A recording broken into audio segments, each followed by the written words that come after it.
मांगे वो, कुंवार महीना हर आगे वो।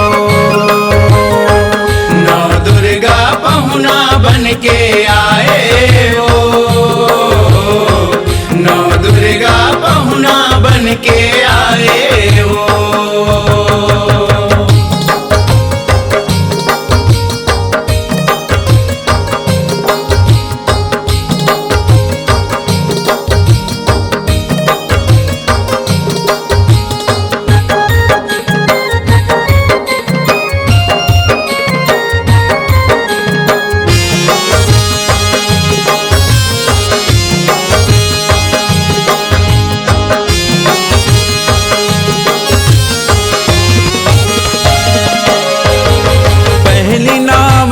शैल कुमारी कीर्ति जग में छाए हो, कीर्ति जग में छाए हो।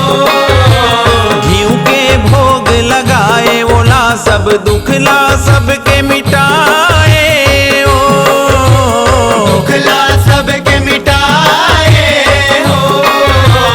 दूसर दुर्गा ब्रह्मचारिणी शिव के ध्यान लगाए हो, शिव के ध्यान लगाए हो।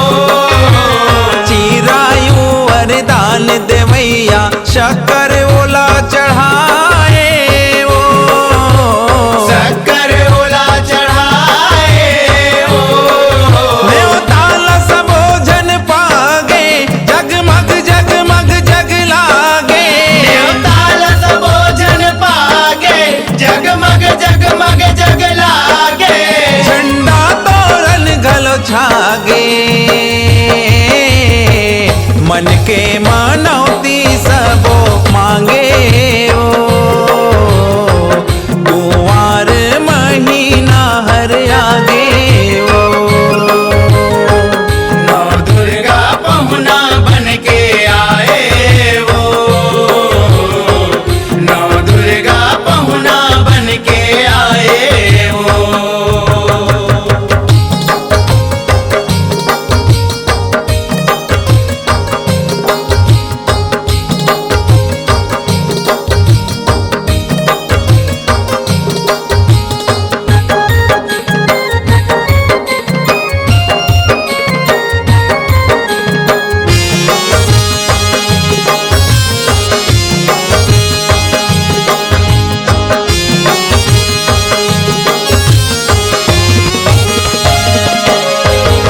तीसर दुर्गा चंद्र घंटा है सुख वरदान देवैया हो, सुख वरदान देवैया हो।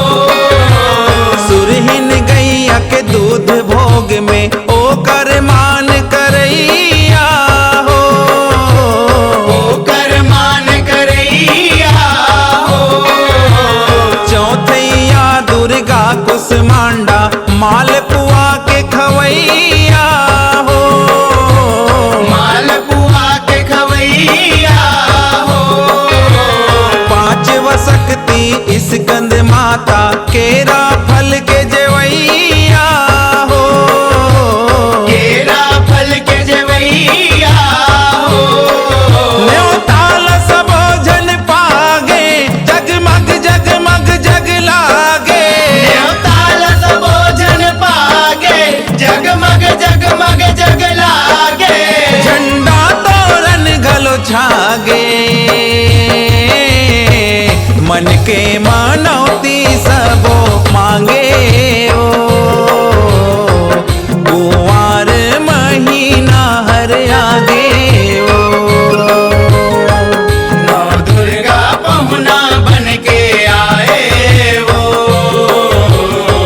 नौ दुर्गा पहुना बन के आए वो।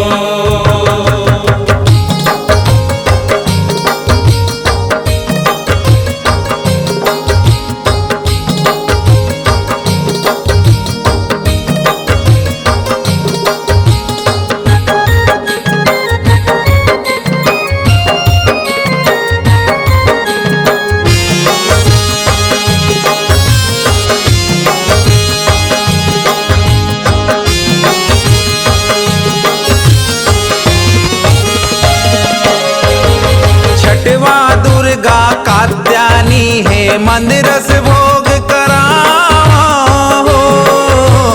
मंदिरस भोग करावा हो। सातवा दुर्गा काल रात्रि गुड़ के भोग खवावा हो। गुड़ के भोग खवावा हो। आठवा माता महागौरी है नरियर भेंट चढ़ावा हो। नरियर भेंट चढ़ावा हो। नौवा माता सिद्धदात्री हलवा खीर लावा हो। हलवा खीर लावा हो। न्योताल सब भोजन पागे जगमग जगमग जग लागे। न्योताल सब भोजन पागे जगमग जगमग जग लागे। झंडा तोरण घलो छागे मन के मानौती सबो मांगे ओ।